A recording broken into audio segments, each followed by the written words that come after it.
Hello friends, मैं नीता भास्कर आप सभी लोगों का अपने यूट्यूब चैनल पर स्वागत करती हूं और आशा करती हूं कि वीडियो आपको पसंद आएगी। 20 क्वेश्चन मैंने लिया है और पॉलिटिकल साइंस में। और वीडियो पसंद आए तो लाइक शेयर कमेंट करिएगा। आने वाले सभी एग्जाम के लिए टीजीटी पीटी एलटी सभी के लिए वेरी इंपॉर्टेंट क्वेश्चन। तो चलिए फर्स्ट क्वेश्चन पे चलते हैं। और फर्स्ट क्वेश्चन है यह किसका? विश्वास है कि राज्य की उत्पत्ति वर्ग विभाजन और वर्ग संघर्ष का अनिवार्य परिणाम है। राज्य की उत्पत्ति का दैवी सिद्धांत, राज्य की उत्पत्ति का संविदा सिद्धांत, सी है राज्य की उत्पत्ति का विकासवादी सिद्धांत, या डी राज्य की उत्पत्ति का मार्क्सवादी सिद्धांत। राइट ऑप्शन ऑप्शन डी हो जाएगा, राज्य की उत्पत्ति का मार्क्सवादी सिद्धांत। ठीक है, वर्ग संघर्ष का परिणाम। ठीक है, ये किसने कहा था? मार्क्स ने। तो देखिए एंजल्स के अनुसार राज्य का अस्तित्व अनंत काल से नहीं है। ऐसे समाज भी रहे हैं जिनमें राज्य नहीं था, जिनमें राज्य या सार्वजनिक शक्ति की कोई कल्पना नहीं थी। कौन कहता है? एंजल्स। और उसने स्पष्ट किया कि राज्य की उत्पत्ति किसी सामाजिक समझौते के माध्यम से नहीं हुई है, न इसका निर्माण संपूर्ण समाज की इच्छा से हुआ, बल्कि उसकी उत्पत्ति वर्ग विभाजन और वर्ग संघर्ष का अनिवार्य परिणाम रही है। राइट ऑप्शन डी हो जाएगा। नेक्स्ट है सामाजिक समझौता सिद्धांत संबंधित है राज्य की प्रकृति से, राज्य के कार्य, राज्य के उद्देश्य या राज्य की उत्पत्ति से। राइट ऑप्शन डी हो जाएगा, राज्य की उत्पत्ति से। सामाजिक समझौता सिद्धांत किससे संबंधित है? राज्य की उत्पत्ति से संबंधित है। और 17वीं 18वीं शताब्दी तक राजनीतिक विचारधारा में सामाजिक समझौता सिद्धांत का महत्वपूर्ण स्थान था। 17वीं और 18वीं शताब्दी तक। ठीक है, और हॉब्स, लॉक व रूसो इसके मुख्य प्रतिपादकों में शामिल हैं। कौन कौन? हॉब्स, लॉक और रूसो। ठीक है, चलिए थर्ड क्वेश्चन है निम्न में से किस विचारक ने सामाजिक समझौते के सिद्धांत की आलोचना की है? कार्ल मार्क्स, राइट, वाहन या ग्रीन ने? राइट ऑप्शन बी हो जाएगा, राइट। बी हो जाएगा राइट। ठीक है, ऑप्शन बी। तो राइट ने सामाजिक समझौता सिद्धांत की आलोचना नहीं की है, जबकि वाहन, ग्रीन और मार्क्स ने सामाजिक समझौता सिद्धांत की आलोचना की है। ठीक है, तो इन्होंने नहीं की है। किसने? राइट ने नहीं की है, जबकि वाहन ने, ग्रीन ने और कार्ल मार्क्स ने सामाजिक समझौता सिद्धांत की आलोचना की है। और वाहन के अनुसार सामाजिक समझौता सिद्धांत न तो इतिहास को समझने की उचित साधन, नहीं किसी ठोस राजनीतिक दर्शन का उदाहरण है। ग्रीन तथा मार्क्स ने भी सामाजिक समझौता सिद्धांत की आलोचना की है और ग्रीन ने इस सिद्धांत को कपोल कल्पना कहा है। ग्रीन ने क्या कहा है? कपोल कल्पना कहा है सामाजिक समझौते के सिद्धांत को। ठीक है, जबकि मार्क्स के अनुसार राज्य की उत्पत्ति का कारण सामाजिक समझौता नहीं बल्कि एक राज्य एक दमनकारी संस्था इन्होंने कहा है। तो हमारा जो राइट ऑप्शन हो जाएगा, ऑप्शन यहाँ पे हो जाएगा, ठीक है, ऑप्शन हो जाएगा बी। ठीक है, बी हो जाएगा यहाँ पे। चलिए फोर्थ क्वेश्चन है राज्य की उत्पत्ति के किस सिद्धांत ने राज्य को क्रमिक विकास का परिणाम माना है, कहा है? दैवी सिद्धांत, ऐतिहासिक एवं विकासवादी सिद्धांत, शक्ति सिद्धांत, सामाजिक अनुबंध सिद्धांत। ठीक है, और राइट ऑप्शन क्या हो जाएगा? ऑप्शन बी हो जाएगा, ऐतिहासिक और विकासवादी सिद्धांत। क्रमिक विकास एक ऐतिहासिक और विकासवादी जो है सिद्धांत है। तो ऐतिहासिक और विकासवादी सिद्धांत का राज्य की उत्पत्ति क्रमिक विकास का परिणाम है। ठीक है, और विकासवादी सिद्धांत का राज्य की उत्पत्ति न तो एक निश्चित समय में हुई, न एक शोषण काल कारण से हुई है, बल्कि राज्य के सम्मिलित तत्वों के जो है प्रभाव के अस्तित्व में, स्वरूप में धीरे धीरे अस्तित्व में आया है। और गार्नर ने कहा है इस संदर्भ में, ठीक है, गार्नर ने कहा है कि राज्य न तो ईश्वर की सृष्टि है, न ही वह उच्च कोटि के शारीरिक बल का परिणाम है, न ही किसी प्रस्ताव या समझौते की कृति और न ही परिवार का विस्तृत रूप है। यह तो क्रमिक विकास से उदित एक ऐतिहासिक संस्था है। ये कहा है गार्नर ने। ठीक है, कथन बहुत जरूरी है, आपको याद रखने, यही पूछे जाते हैं। फिफ्थ क्वेश्चन है origin of family, private property and the state. ठीक है, पुस्तक जो कि राज्य की उत्पत्ति के संबंध में विस्तार से वक्तव्य समावेशित करती है, रचना किसके द्वारा की गई है? Karl Marx, Lenin, Proudhon, Engels. और राइट ऑप्शन इसका हो जाएगा ऑप्शन डी, एंजिल्स द्वारा। ठीक है, तो ओरिजिन ऑफ फैमिली और private property and the state 1884।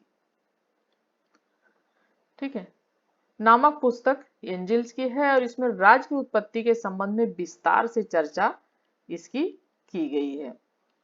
और एंजिल का मानना है कि राज की उत्पत्ति पूंजीपतियों की रक्षा के लिए हुई है, जो पूंजीपति हैं उनकी रक्षा के लिए हुई है। ठीक है, ये कहते हैं एंजिल्स। 6 क्वेश्चन है, नीचे 2 वक्तव्य दिए गए, एक को कथन ए और दूसरे को कारण कहा गया। कथन ए पढ़ते हैं, दैवी उत्पत्ति का सिद्धांत सीधे लोकतांत्रिक विचार के विरोध पर स्थिर रहता है। कारण, दैवी उत्पत्ति का सिद्धांत राज्य की उत्पत्ति का सिद्धांत की व्याख्या में सामान्य सहमति की भूमिका को निरस्त करता है। और राइट ऑप्शन हो जाएगा ऑप्शन ए, दोनों सही है और इसकी सही व्याख्या करता है। तो राज्य की उत्पत्ति के सिद्धांतों में दैवी उत्पत्ति का सिद्धांत सबसे प्राचीन है। सबसे पुराना कौन सा सिद्धांत है पूछा जाए तो सबसे प्राचीन है दैवी उत्पत्ति का सिद्धांत। और यह सिद्धांत आम सहमति या लोकतांत्रिक विचार पर आधारित नहीं है। इस तरह कथन और कारण दोनों सत्य हैं और कारण कथन की सही व्याख्या भी करता है।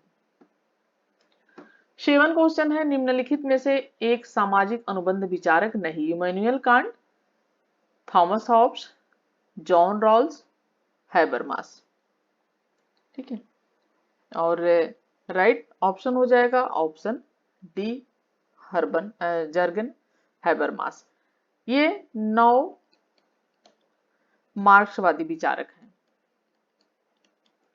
ठीक है, ये 9 मार्क्सवादी वादी विचारक हैं। ठीक है, ये और ना कि संविदावादी विचारक हैं ये। तो शेष अन्य विचारक जो हैं संविदावादी विचारक, और संविदावादी विचारकों का मानना है कि राज्य की उत्पत्ति सामाजिक समझौते के माध्यम से हुई है। इन लोगों का क्या मानना है कि जो समाज की उत्पत्ति और राज्य की उत्पत्ति सामाजिक समझौते के, सामाजिक अनुबंध के आधार पर हुई है। ठीक है, 8 क्वेश्चन है, किसने राज्य की उत्पत्ति संबंधित दैवी सिद्धांत को न्यायोचित ठहराने हेतु true law of free monarchies नामक पुस्तक लिखी है। लुईस 14वें ने, जैक्स ने, अरस्तु ने या जेम्स प्रथम ने। राइट ऑप्शन डी हो जाएगा, जेम्स फर्स्ट ने लिखी है। तो राज्य की उत्पत्ति के संबंध में जो दैवी उत्पत्ति का सिद्धांत प्रचलित है, जो सबसे प्राचीन है, और इस सिद्धांत के अनुसार जैसा कि राज्य मानवीय संस्था ने ईश्वर के द्वारा स्थापित एक दैवी संस्था है। ठीक है, और राजा ईश्वर का इसमें क्या मानते हैं, प्रतिनिधि होता है, अवतार होता है। ठीक है, एक हीगल का भी कथन है ना कि राजा पृथ्वी पर ईश्वर का अवतार है, अवतरण है। तो राजा ईश्वर का प्रतिनिधि होने के नाते केवल उसी के प्रति क्या होता है, उत्तरदायी होता है। इनका कहना है, दैवी जो सिद्धांत को मानते हैं। तो जो है प्रत्येक परिस्थिति में राजा की आज्ञा का पालन करना अनिवार्य है, क्योंकि उसे क्या मानते हैं, राजा को ईश्वर का प्रतिनिधि मानते हैं, ईश्वर का अवतार मानता है। तो यदि अगर राजा की आज्ञा का उल्लंघन किया गया तो इसका मतलब हो जाएगा किसकी आज्ञा का उल्लंघन किया, ईश्वर की आज्ञा का उल्लंघन किया गया। इसीलिए उनकी आज्ञा का उल्लंघन नहीं कर सकते। ठीक है, तो जो है परम कर्तव्य धार्मिक कर्तव्य से जोड़ दिया गया कि राजा की आज्ञा का पालन करना, क्योंकि राजा जो है पृथ्वी पर ईश्वर का अवतार है, इसलिए राजा की आज्ञा का पालन करना परम धर्म है और अनिवार्य है।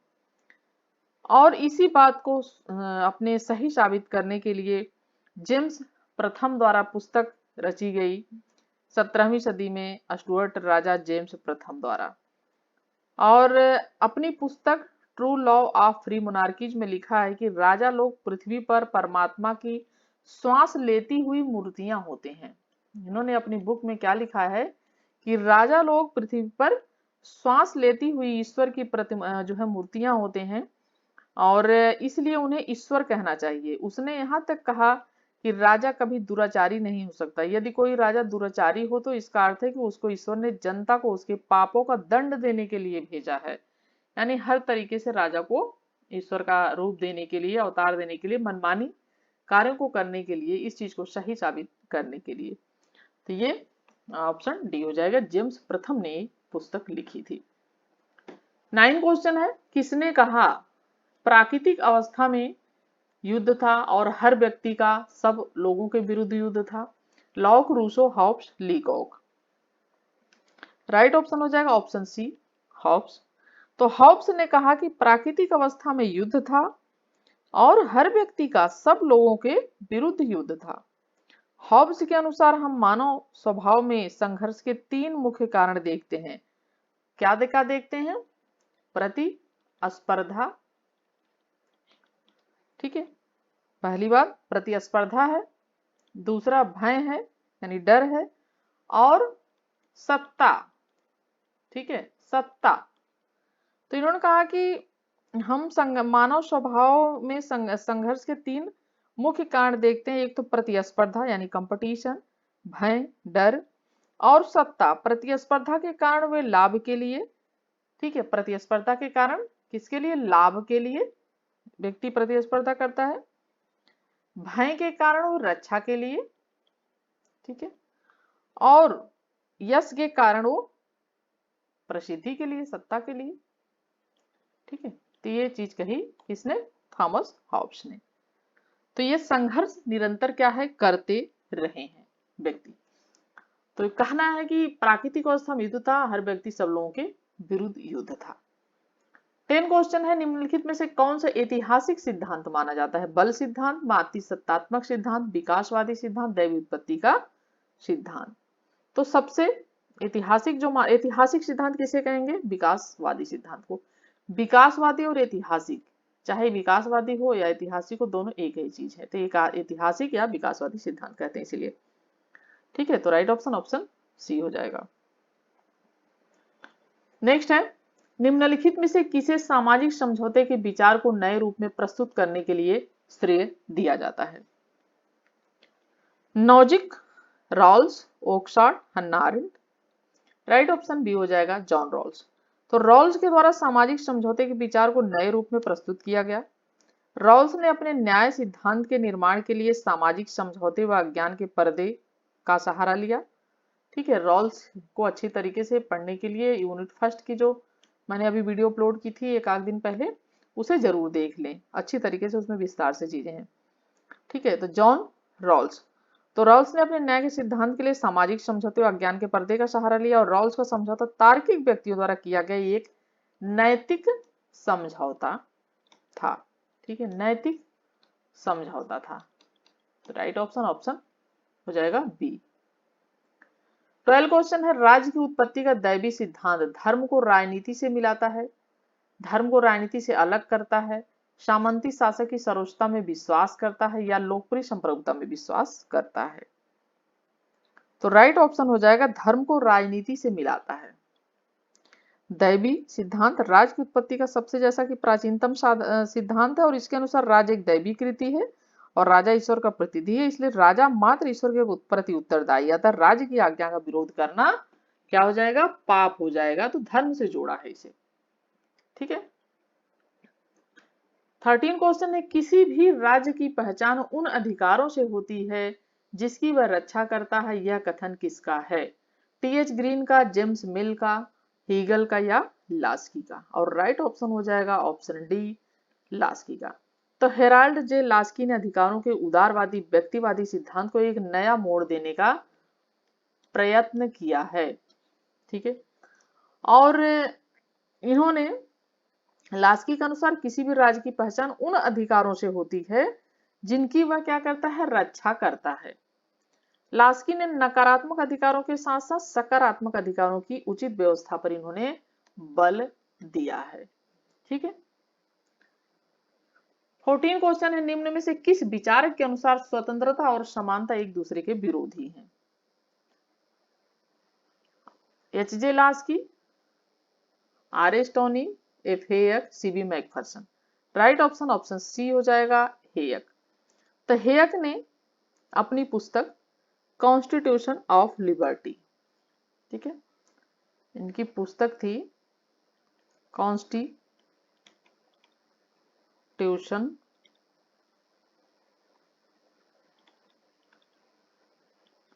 ऑफ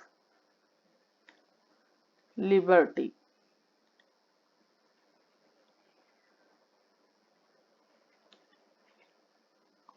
ठीक है। तो इसकी पुस्तक थी, और इसमें उत्पत्ति का कारण पिता है जो है कहा है कि कॉन्स्टिट्यूशन ऑफ लिबर्टी ये है 1960। तो स्वतंत्रता और समानता को परस्पर विरोधी सिद्धांत माना हेयक ने, और हेयक के अनुसार भिन्न भिन्न व्यक्तियों में भिन्न भिन्न योग्यताएं या निपुणताएं पाई जाती हैं, और कानून के समक्ष समानता का नियम लागू करने पर आय और संपदा की विषमता इस स्थिति तक का स्वाभाविक परिणाम होगी। और हेयक का कहना है कि किसी को भी स्वतंत्रता न देने से अच्छा है कि कुछ लोगों को ही स्वतंत्रता दी जाए। ठीक है, यानी किसी को न देने से तो ये अच्छा है कि कुछ लोगों को ही स्वतंत्रता दे दी जाए, और सब लोगों को थोड़ी थोड़ी स्वतंत्रता देने से अच्छा है कि कुछ लोगों को पूरी स्वतंत्रता दे दी जाए, और चाहे बाकी लोगों के हिस्से में कुछ भी ना आए। ये कहा है हेयक ने। नेक्स्ट है, जब तक राज्य बना रहता है तब तक स्वतंत्रता का अस्तित्व नहीं रहता है। जहां स्वतंत्रता विद्यमान रहती है वहां राज्य का अस्तित्व नहीं होगा। यह कथन किसका है? मार्क्स का, लेनिन का, माओ का, ग्रामशी का। राइट ऑप्शन बी हो जाएगा लेनिन का। लेनिन का कथन है कि जब तक राज्य बना रहता है तब तक स्वतंत्रता का अस्तित्व नहीं रहता, और जहां स्वतंत्रता विद्यमान रहती है वहां राज्य का अस्तित्व नहीं होगा। लेनिन ने सुझाव दिया कि 20वीं शताब्दी में अल्प विकसित राष्ट्रों को अंतर्राष्ट्रीय क्षेत्र में साम्राज्यवाद के विरुद्ध वही भूमिका संभाल लेनी चाहिए जो पूंजीवादी देशों में पूंजीवाद के विरुद्ध सर्वहारा वर्ग को संभालनी है। तो राइट ऑप्शन ऑप्शन बी हो जाएगा।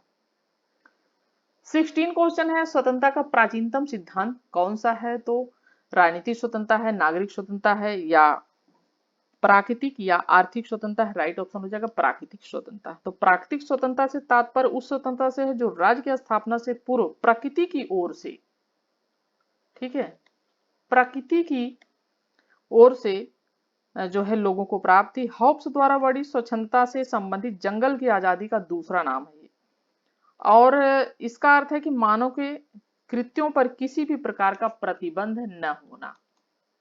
ठीक है,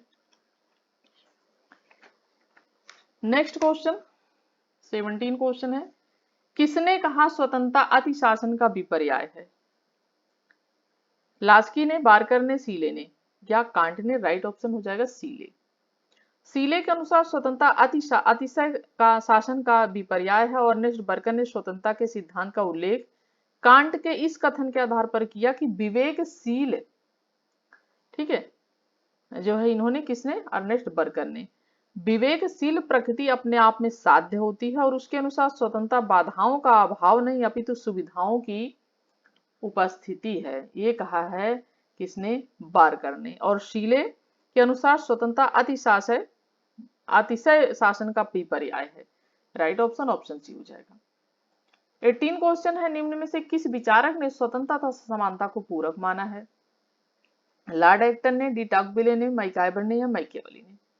राइट ऑप्शन सी हो जाएगा मैकाइबर। ठीक है, मैकाइबर ने स्वतंत्रता तथा समानता को क्या माना? एक दूसरे का पूरक यानी सहायक माना है। मैकाइबर, लास्की, ग्रीन तथा बारकर सकारात्मक स्वतंत्रता के समर्थक हैं। किस स्वतंत्रता के? सकारात्मक स्वतंत्रता के समर्थक। कौन कौन? लास्की, ग्रीन, बारकर और मैकाइबर। ठीक है, और एक्टन तथा टॉकविले ने स्वतंत्रता और समानता में परस्पर विरोध बताया है। एक्टन ने और टॉकविले ने इन्होंने विरोध बताया है। नेक्स्ट है, निम्नलिखित में से कौन से दो विद्वान ने जॉन रॉल्स के चिंतन को ग्लैडिसवादी या स्पेंसरवादी का नाम दिया? Antony, Amy Gutmann, Brian Barry, Robert Nozick? Right option C हो जाएगा ब्रायन बेरी। तो जॉन रॉल्स ने 1950